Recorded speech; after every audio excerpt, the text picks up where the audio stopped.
করি, তাহলে কি সেটি আল্লাহর বিদ্রোহ নয়? এটি কি তাসবিহ তাহলিল হলো? আল্লাহ সুবহানাহু ওয়া তাআলার কি আনুগত্য হলো? এটি মোটেও হলো না। তাহলে আল্লাহ সুবহানাহু ওয়া তাআলার আনুগত্য করতে হলে পূর্বে বলেছি আল্লাহ সুবহানাহু ওয়া তাআলা যা করতে বলেছেন সেই কাজগুলো আমরা কায়মন বাক্যে একক চিন্তা ভাবনা নিয়ে এই কাজগুলো করব। আর যা নিষেধ করেছেন এখান থেকে আমরা দূরে থাকবো। এবার আসুন আমাদেরকে আল্লাহ সুবহানাহু ওয়া তাআলা চোখ, মুখ, কান, হাত, পা সমস্ত যে অর্গানগুলো দিয়েছেন, এই অর্গানগুলো যদি আপনার সাথে বেঈমানি করে, এই অর্গানগুলো আল্লাহ সুবহানাহু ওয়া তাআলা যে উদ্দেশ্যে সৃষ্টি করেছেন সেই কাজ না করে যদি অপোজিট কাজ করে, তাহলে কি আপনি নিজে চলতে পারবেন? ধরুন চোখের কাজ হলো দেখা। এখন উল্টে চোখ বিদ্রোহ করলো, চোখ আর তার ইচ্ছা বলে সে দেখলো না। তাহলে কি আপনি চলতে পারবেন? কানের কাজ হলো শোনা। কান যদি তার ইচ্ছা মতো না শোনে, আল্লাহর কথা যদি সে না মেনে, আপনার কল্যাণের জন্য যে কানটা দেওয়া হয়েছে, যে দায়িত্ব দিয়ে আপনার সাথে এই কানটাকে সেট আপ করা হয়েছে, এই কাজ যদি না করে, তাহলে কি সেটা বিদ্রোহ হবে না? তা কি করে? মোটেও করে না। আপনার পা আছে কাজের জন্য সৃষ্টি করা হয়েছে। পা যদি সেই কাজ না করে, উল্টা-পাল্টা করে, আপনি আমি কি চলতে পারবো? আপনি আমি পা দিয়ে চলতে পারবো না।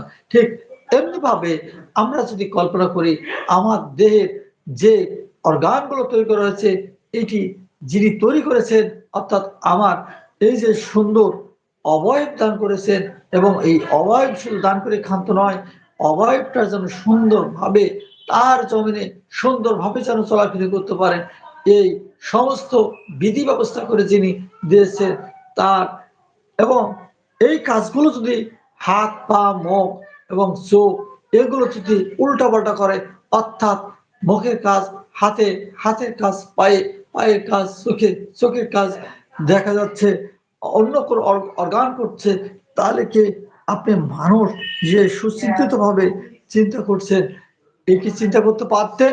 আপনি যে সুন্দরভাবে পৃথিবীতে বিচরণ করছেন, এটা কি করতে পারতেন? এটি কোনোভাবেই সম্ভব হতো না।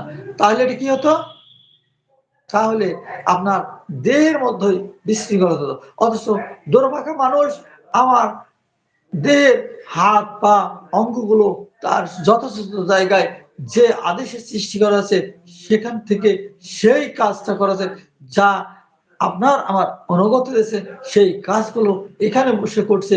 অথচ আমরা মানুষ, দুর্ভাগা মানুষ, সেই আল্লাহ সুবহানাহু ওয়া তাআলা যিনি আমাদের সৃষ্টি করেছেন, যে আল্লাহ সুবহানাহু ওয়া তাআলা একমাত্র তার ইবাদতের জন্য সৃষ্টি করেছেন, এই কাজগুলো না করে আমরা পৃথিবীতে উল্টাপাল্টা করছি।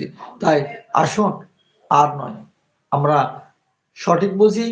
একবার ভেবে দেখুন আপনার কেন সে নোৎপাতন অবস্থা থেকে সৃষ্টি হলো এবং তুচ্ছ তরল জাতীয় পানি থেকে কেন আমাকে সৃষ্টি করে এত সুন্দর অবয়ব দান করলেন এবং পৃথিবীতে একটি সুনির্ধারিত একটি সময় দেওয়া হলো, যে সময় নিয়ে আমরা পৃথিবীতে বেঁচে আছি এবং এই সময় শেষ হলে আপনার আমার অর্থাৎ সমস্ত পৃথিবীর মানুষ যদি আপনাকে ধরে রাখার চেষ্টা করে, তা কি পারবেন?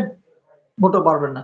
আজকে দেখুন, আজ যে লাইভ আপনাদের সাথে কথা বলছে আমাদের বাংলাদেশের ভাই উসমান হাদি, যার জন্য তরুণ প্রজন্ম পাগল, তিনি কি আছে?